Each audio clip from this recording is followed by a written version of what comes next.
Late last night, the Texas House passed a new immigration bill that is arguably one of the most draconian to date. It allows Texas police to arrest and jail people they suspect without evidence of having illegally crossed the border. That's it. You could just be chilling, doing nothing, minding your own business. And if you are suspected of crossing the border just by, let's face it, how you look, the color of your skin, maybe what language you're speaking, you could be arrested. House Bill 4 would make it a criminal offense to enter Texas illegally from another country and would authorize all licensed peace officers to remove immigrants who do so, except it's already been a crime to enter the country illegally. Why do you need this?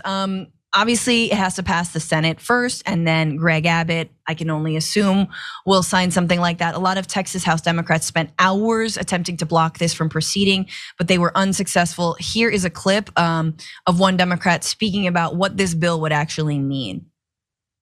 You are saying an officer does not have to take you to a judge to decide to weigh the evidence. An officer can just pick you up. You don't have an ID to show you're an American, pick you up in Austin, Texas, take you to the border, to the Mexican border, and drop you off there. Yes, because of the color of your skin, because how else would anyone make a determination that you are here unlawfully, that you crossed the border unlawfully, unless they saw you cross when they're not required to get that confirmation from any kind of federal database? Yeah, it is pure racial profiling. In just so everyone knows, this is kind of just one-upping the Show Me Your Papers law, which is, again, a law in Texas that allows law enforcement to ask people about their citizenship and their immigration status.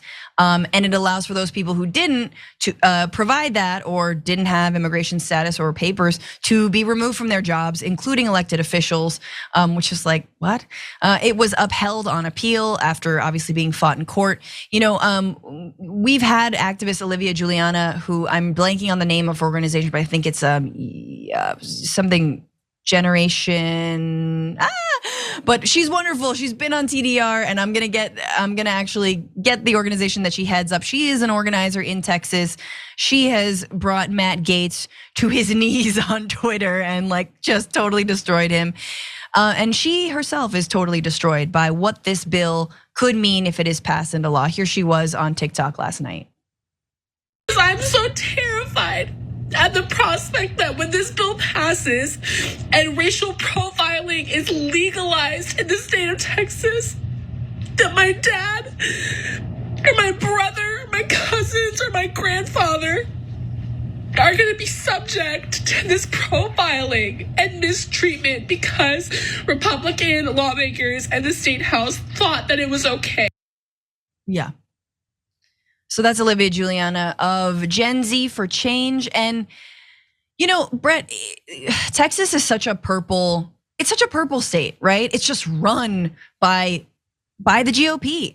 And Juliana is one of the activists and the young Democrats who's truly trying and pushing and on all levels. And it is evidenced by the fact that there was such a debate on the House floor in the Texas legislature and that this law was so contested, or this bill was so contested. But I don't know, here we keep going. It still is the site of some of the worst anti-immigration laws that we've seen in this country. It's so like, there's a part of me that just feels like what if they had their druthers, they just send everyone a badge and say, you're the law now, you can do whatever you want, go take them and send them out. But at the same time, those people are the ones that, you know, if they were to get pulled over, they'd be like, I know my rights. You can't look in my truck because, you know, and the same instinct that drives you to say like, I can be a sovereign citizen and I can have my own area here and you know everything about what you can and cannot do on their property. The fundamental lifeblood of those instincts is freedom, privacy, knowing your rights. And they just don't want to allow anyone who in Texas that might be considered potentially a Mexican human being or a Guatemalan human being or a Latino or Latina human being, they don't want those people to have those exact same rights. And they don't understand. If you think it through, you have to have some kind of framework that protects, get this, all people from what I would say is overreach by the government. Yep. Isn't that the thing you guys are most afraid of? This is absolutely positively that. You don't want habeas corpus. You don't want a protection under the eyes of the law.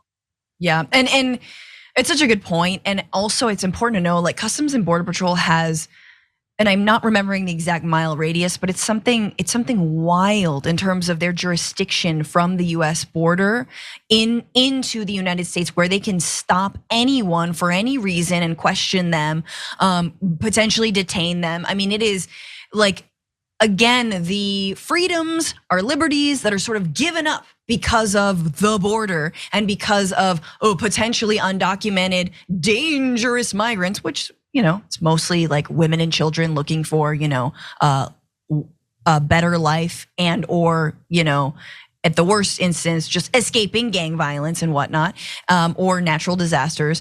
But you're totally right. Like, if average Americans were subject to the kinds of controls that legal, undocumented, and just immigrants in general are subject to in this country, they would be up in arms. And suddenly all of our rights are suspended because, border. There's other measures. One of the House is also approving increases on penalties for those smuggling migrants, in addition to $1.5 billion for building and maintaining a state border wall.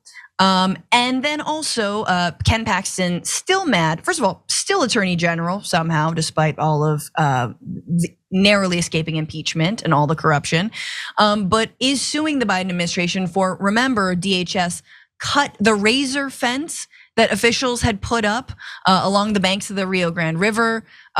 Again, razor wire that will maim people, that can hurt people, rather than, these are folks who would just turn themselves in and say, yeah, I'm seeking asylum legally. Anyway, don't get me started. For more political news, breakdowns, interviews, stories of activism, and me trying my hardest to care about the occasional big celebrity news story, subscribe to our YouTube channel at youtube.com/The Damage Report. And you can ring the bell wherever it is so you don't miss anything.